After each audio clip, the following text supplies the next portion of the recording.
ఓం గంగణపతే నమ ఐం సరస్వత్యే నమ శ్రీమాత్రే నమ క్రీం క్రీం మహాకాళికాయ నమ యా దేవి సర్వభూతేషు మాతృరూపేణ సంస్థిత నమస్తస్యై నమస్తస్యై నమస్తస్యై నమో నమ దుం దుర్గాదేవి నమ క్లీం కృష్ణాయ గోవిందాయ గోపీచనవల్లభాయ శ్రీకృష్ణ పరబ్రహ్మణే పరంజ్యోతిషే నమో నమ శ్రీరామ జయ రామ జయ జయ రామ రామాయ నమః. ఓం నమ శివాయ శివాయ గురువే నమ రామ్ దత్తాత్రేయాయ నమ.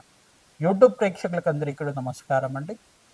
నేను పాలపర్తి గురునాథ శర్మ జ్యోతిష్యం వాస్తు సిద్ధాంతిని. మీకంతా కూడా గోచారిత్య గ్రహాల యొక్క ప్రభావం అంతా కూడా మేషాది ద్వాదశ రాశుల వాళ్ళకంతా కూడా విశ్లేషణ చేయడం జరుగుతుంది. ఈ రోజున మనమంతా కూడా చెప్పే విషయం ఏంటిదంటే, ప్రధానంగా రాహుకేతు ప్రభావం అంతా కూడా కాలసర్ప దోషం అంటే ఏంటి, అసలు కాలసర్ప దోషాన్ని అంతా కూడా ఏ రకంగా విశ్లేషణ చేసుకోవాలి, కాలసర్ప దోషానికంతా కూడా పరిష్కారం ఏ రకంగా ఆచరించాలి, అసలు కాలసర్ప యోగం అంటే ఏంటి, కాలసర్ప దోషం అంటే ఏంటి అంతా కూడా జ్యోతిష్ సిద్ధాంతం ప్రకారంగా మీకు అంతా కూడా విశ్లేషణ చేయడం జరుగుతుంది. ప్రధానంగా కాలసర్ప దోషము కాలసర్ప యోగము అని చెప్పేసి అంటే కనుక, ఈ యొక్క కాలసర్పం అనేది రాహుకేతు ప్రభావం వల్ల, రాహుకేతులంతా కూడా ఛాయాగ్రహాలుగా చెప్పడం జరుగుతుంది. ప్రధానంగా ఛాయాగ్రహాలకి ఈ యొక్క సొంత ఇల్లు అనేది ఉండదన్నమాట. ఏ యొక్క రాశులకంతా కూడా వారికి రాష్ట్రాధిపత్యం లభిస్తూ ఉంటుంది. మిగతా గ్రహాలకన్నిటి కూడా రాహుకేతులంతా కూడా ఛాయాగ్రహాలు కాబట్టి వాటికంతా కూడా సొంత ఇల్లు అనేది ఉండదు. ప్రధానంగా ఏ గ్రహానికైతే కనుక కలియుగతో పాటు ఉంటారు, ఏ రాష్ట్రాధిపతితో పాటు కలియుగతో ఉంటారు, ఏ రాశిలో అంతా కూడా వీరు సంచారం చేస్తుంటారు, లగ్న చక్ర ప్రకారంగా కానీ గోచారిత్య కానీ వాటి ప్రభావం అంతా కూడా ఆ రాష్ట్రాధిపతి ఇచ్చే ఫలితాన్ని ఇస్తూ ఉంటారు. ఛాయ రాహు కేతు గ్రహాలంతా కూడా చూసుకుంటే రాహు గణాలని చెప్పేసి అంటారు. ప్రధానంగా గ్రహాలకి వీళ్ళంతా కూడా ప్రభావం ఏ రకంగా చూపిస్తూ ఉంటారు, అపసవ్య దిశలో సంచారం జరుగుతూ ఉంటుంది వీళ్ళదంతా కూడా. ప్రధానంగా రాహుకేతులంతా కూడా ఛాయాగ్రహాలుగా వీళ్ళ ప్రభావం అంతా కూడా మానవాళి జీవిత విధానంలో అంతా కూడా లగ్న చక్ర ప్రకారంగా వాళ్ళున్న స్థానాన్ని బట్టి అంత ఫలితాలు ఇవ్వడం జరుగుతుంది. ప్రధానంగా వంశాభివృద్ధికి కారణం అంటారు. ప్రధానంగా సర్పదోషం కానీ సర్పశాపం కానీ ఏమైనా జాతకరీత్యా వర్తించి ఉంటే కనుక, రాహుకేతు ఒక స్తంభంలో మిగతా గ్రహాలన్నీ కూడా ఉంటాయి కనుక, రాహుకేతు మధ్యలోనే అన్ని గ్రహాలు మిగతా నవగ్రహాలన్నీ కూడా ఉంటాయి కనుక, వీటికి అంతా కూడా కాలసర్పదోషము, కులింగ కాలసర్పదోషం అని చెప్పేసి, వాసుకి కాలసర్పదోషం, తక్షక కాలసర్పదోషం, కర్కోటక కాలసర్పదోషం అని చెప్పేసి ప్రధానంగా ఈ యొక్క ప్రధానమైన దోషాలంతా కూడా చెప్పడం జరుగుతుంది. నవనాగ ఆధారితం చేయడం వల్ల కాలసర్పదోష నివారణ అవ్వడానికి ఆస్కారం ఉంటుంది. విశేషమైన క్షేత్రం ఏంటంటే కుక్కి పుణ్యక్షేత్రం, కుక్షి అనేది పుణ్యక్షేత్రం అంటారు. ప్రధానంగా మన కర్ణాటక దగ్గర అంతా కూడా ఉంటుంది. ఈ యొక్క సుబ్రహ్మణ్య స్వామి అంతా కూడా వాసకి రూపంలో అంతా కూడా అక్కడ పుణ్యక్షేత్రంగా చెప్పడం జరుగుతుంది. ఆ పుణ్యక్షేత్రంలో అంతా కూడా చాలా విశేషమైన పుణ్య ఫలితాలు రావడానికి ఆస్కారం ఉంటుంది. ప్రతినిత్యం కూడా మీరు సుబ్రహ్మణ్య స్వామి ఆరాధన చేయడం, ఇట్లా నాగులున్న ప్రాంతం దగ్గర అంటే జోడు నాగులంతా కూడా ఉంటాయి. ప్రధానంగా చూసుకుంటే రావి చెట్టు ఉన్న ప్రాంతం దగ్గర ఈ నాగేంద్ర స్వామి విగ్రహాలంతా కూడా సర్పరూపంలో ప్రతిష్ఠ చేస్తుంటారు. సంతాన యోగం కోసం కావచ్చు, మరియు శీఘ్ర కళ్యాణ యోగం కోసమైనా కావచ్చు, శ్రీకాళహస్తి దగ్గర అయినా కావచ్చు, పుణ్యక్షేత్రంలో అంతా కూడా జోడు నాగులంతా కూడా సర్పరూపంలో మానస దేవ స్వరూపంలో అంతా కూడా ప్రతిష్ఠ చేయడం జరుగుతూ ఉంటుంది. తద్వారా మీరంతా కూడా ఈ యొక్క శీఘ్ర సత్సంతాన యోగం ఫలితం రావడం కానీ, శీఘ్ర కళ్యాణ యోగం సిద్ధం రావడానికైనా కానీ కాలసర్ప యోగం అనేది ప్రధానమైన పాత్ర అనేది పోషిస్తూ ఉంటుంది. ప్రధానంగా 1, 2, 5, 7, 8 ఈ స్థానాల్లో కనుక రాహుకేతు సంచారం అంతా కూడా జరిగితే ఈ యొక్క కాలసర్ప దోషం ఉంది అని చెప్పేసి నేను నిర్ధారణ చేసుకోవాల్సి ఉంటుంది. నవమ స్థానంలో రాహు కానీ కేతు కానీ సంచారం చేస్తే పితృదోషం పితృశాపం అనేది చెప్పడం జరుగుతుంది. ప్రధానంగా కాలసర్ప దోషం అనేది ఈ స్థానాల్లో ఉంటే కనుక, 1వ స్థానం ఉంటే కారకో భావనాశయ, ఇప్పుడు శరీర కారకత్వాలంతా కూడా రోగ కారకత్వాన్ని చెప్తూ ఉంటుంది. ఎప్పుడైనా కానీ లగ్నంలో రాహు సంచారం జరుగుతుంటే కనుక శరీరాన్ని అనారోగ్య భావాలంతా కూడా ప్రధానంగా చెప్పడం జరుగుతుంది. అనారోగ్య ప్రభావం అనేది ఉంటుంది. ప్రధానంగా గృహ రోగాలు అనేది రావడం కానీ, ప్రధానంగా ఈ యొక్క ఉబ్బరం కానీ, ప్రధానంగా లంగ్స్ ఇన్ఫెక్షన్ రావడం కానీ, ఆస్తమా లాంటిది ఉండడం కానీ, బ్రీతింగ్ ప్రాబ్లమ్స్ ఉండడం కానీ, ప్రధానంగా చూసుకుంటే వీళ్ళకంతా కూడా ఈ యొక్క ఆర్టిజంతో బాధపడటం కానీ జరుగుతూ ఉంటుంది. ఈ యొక్క స్థానాల్లో ఉంటే కనుక రాహుకేతు సంచారం జరుగుతుంటే, చంద్రుడు రాహు కలిగితూ ఉంటే కొంచెం హార్ట్ ప్రాబ్లమ్స్ అనేది ఉండడం కానీ జరుగుతూ ఉంటుంది. ఇట్లాంటి ప్రాబ్లమ్స్ అనేది జరుగుతూ ఉంటాయి.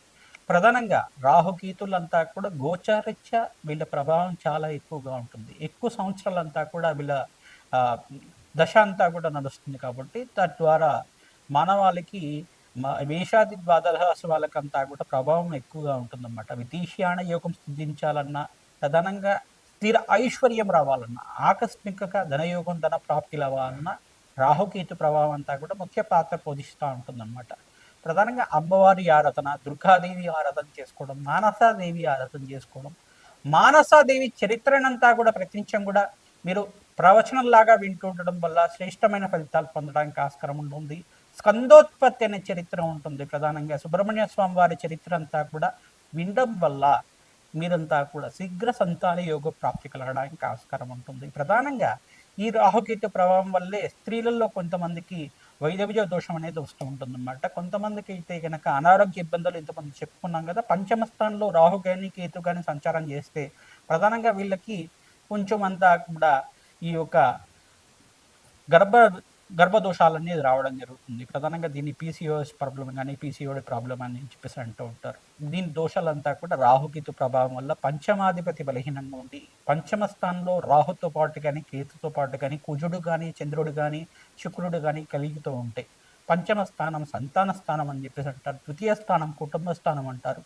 ఈ స్థానంలో కనుక ఉంటే గనక కొంచెం గర్భదోషం అనేది రావడానికి ఆస్కారం ఉంటుంది. తద్దోష నివారణార్థం నాగేంద్ర స్వామి ప్రతిష్ఠ చేసుకోవడం, మానసదేవి ఆరాధన చేసుకోవడం, ప్రధానంగా దానిమ్మ పళ్ళని మంగళవారం రోజున బ్రాహ్మణత్వంకి దానం చేయడం, ప్రధానంగా మినువులు దానం చేసుకోవడం, వెండి సర్పాన్నంతా కూడా 27 రోజుల దాకా సుబ్రహ్మణ్య స్వామి మూలమంత్రాలతోటి అంతా కూడా పంచామృతాలతో ఇంట్లో అభిషేకం చేసి వెండి సర్పాలతో ఉండ ఈ యొక్క 3 పడగలతో ఉన్న సర్పాన్నంతా కూడా చేయించుకొని ఆ వెండి సర్పాన్నంతా కూడా బ్రాహ్మణత్వం దానం చేయడం, మినువులు దానం చేసుకోవడం, కందిపప్పు దానం చేయడం వల్ల శీఘ్ర సంతాన యోగం ప్రాప్తి కలుగుతుంది. సంతాన యోగం ప్రాప్తి కలగడానికి ఆస్కారం ఉంటుంది.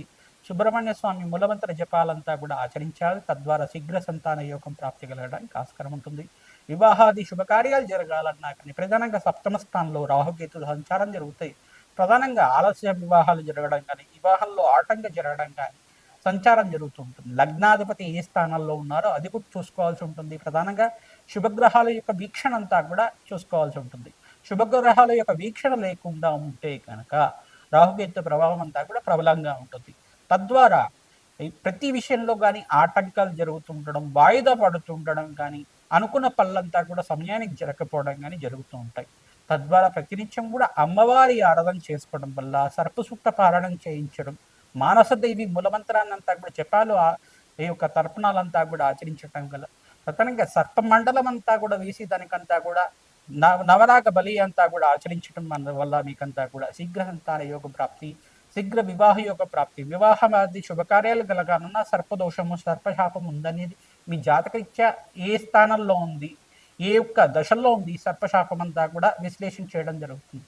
తద్వారా మీకంతా కూడా ఈ యొక్క సర్పదోష నివారణార్థం, రాహుకేతు దోష నివారణార్థం అంతా కూడా ఈ స్థానాల్లో ఉంటే కనుక కాలసర్ప దోషాలు, ఈ యొక్క ప్రధానమైన దోషాలు అని చెప్పడం, పద్మకాల సర్పదోషము, కులింగ కాలసర్ప దోషం, అనంత తైష కాలసర్ప దోషాలు అని చెప్పేసి ప్రధానమైన దోషాలంతా కూడా ఉంటాయి. ఆ దోష నివారణార్థం అంతా కూడా విశ్లేషణ చేయించుకొని, జ్యోతిష్ సిద్ధాంతాలతో విశ్లేషణ చేయించుకొని, జాతకరీత్యున్న పరిహారం అంతా కూడా ఆచరించడం వల్ల శీఘ్రమైన సత్సంతాన యోగం కలగడానికి కానీ, ఎవరైతే వివాహాది శుభకార్యాల కోసం ప్రయత్నం చేసుకుంటున్నారో వాళ్ళకంతా కూడా శీఘ్రంగా అతి శీఘ్రంగా కళ్యాణి యోగ ప్రాప్తి కలగడానికి కానీ ఆస్కారం ఉంటుంది. సుబ్రహ్మణ్య స్వామి కళ్యాణం ఆచరించడం వల్ల శ్రేష్టమైన ఫలితాలు పొందుతారు. మానసదేవి ఆరాధన చేయడం వల్ల శ్రేష్టమైన ఫలితాలు పొందడానికి ఆస్కారం ఉంటుంది. లక్ష్మీ నరసింహస్వామి ఆరాధన చేసుకోవడం వల్ల శ్రేష్టమైన ఫలితాలు పొందడానికి ఆస్కారం ఉంటుంది. తద్వారా మీకంతా కూడా తద్దోష నివారణార్థం అంతా కూడా తీరి మనోవాంఛలంతా కూడా ధర్మబద్ధమైన కోరికలంతా కూడా తీరడానికి ఆస్కారం ఉంటుంది. రాహుకేతు ఆరాధన చేసుకోవడం వల్ల అఖండమైన ఐశ్వర్య ప్రాప్తి కలుగుతుంది. కోటీశ్వరి యోగం సిద్ధించడానికి ఆస్కారం ఉంటుంది. ధన ధాన్యాది సమృద్ధి కలగాలన్నా, మీకు స్థిరత్వమైన ఐశ్వర్యం సిద్ధించాలన్నా, స్థిరాస్తి కలగాలన్నా రాహుకేతు ప్రభావం అంతా కూడా మానవాళి మీద చాలా బాగా ఉంటుంది. కావున ఈ ప్రభావం అంతా కూడా దోష నివారణార్థం జన్మజాతకం ప్రధానంగా ఉంటుంది. కావున జాతకరీత్యా ఉన్న దోషాలకంతా కూడా పరిష్కారం ఆచరించండి. శ్రీమాత్రే నమః. కర్కాటక రాశి జాతకులకి ప్రధానంగా రాశి తెలిసి ఉంటే కనుక రాశిని చూసుకోండి, లేదు లగ్నం తెలిసి ఉంటే లగ్నాన్ని చూసుకోండి. ప్రధానంగా జాతక రీత్యా ఉన్న దోషాలకి పరిహారం చెప్తున్నాము. రాహుకేతు దోషాలంతా కూడా సంపూర్ణంగా విశ్లేషణ అవ్వడానికి పరిష్కారం జరగడానికి అంతా కూడా సంపూర్ణ పరిష్కారం అంతా కూడా ఆచరించడానికి విశ్లేషణ చేయడం జరుగుతుంది.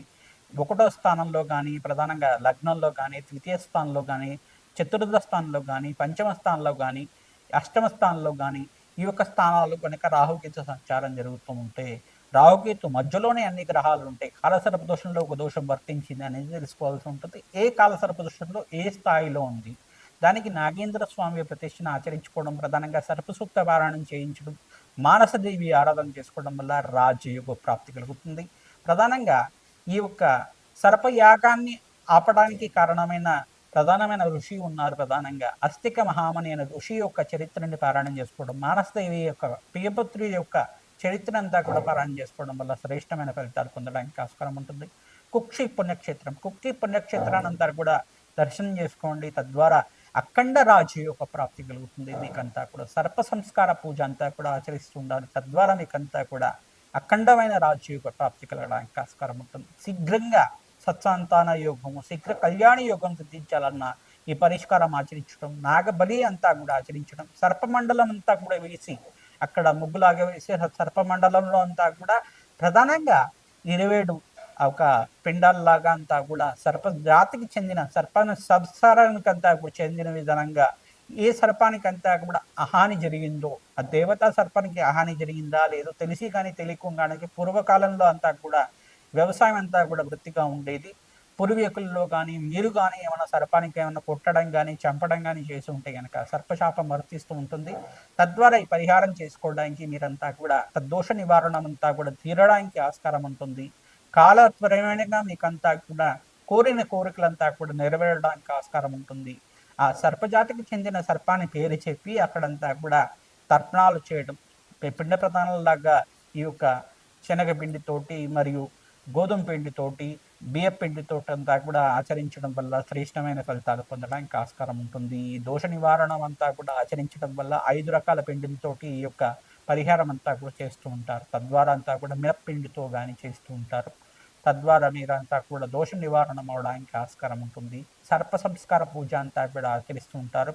కుక్షి పుణ్యక్షేత్రంలో అక్కడ ఆచరించడం, రావి చెట్టు, వేప చెట్టు ఉన్న ప్రాంతం దగ్గర నాగేంద్ర స్వామి ప్రతిష్ఠ చేసుకోవడం, ఈ యొక్క మీకంతా రామేశ్వరం దగ్గర అయినా కానీ రావుకేతు నివారణ పూజలంతా కూడా ఆచరించుకోవడం వల్ల శ్రేష్టమైన ఫలితాలు పొందడానికి ఆస్కారం ఉంటుంది. తద్వారా రాజు యొక్క ప్రాప్తి కలుగుతుంది. ఈ యొక్క సుబ్రహ్మణ్య స్వామి కళ్యాణం ఆచరించడం కానీ కోరిన కోరికలంతా కూడా నెరవేరడానికి ఆస్కారం ఉంటుంది. శీఘ్రంగా కళ్యాణ యోగ ప్రాప్తి కలగడానికి ఆస్కారం ఉంటుంది. ఓం శరవణ భవాయ నమః.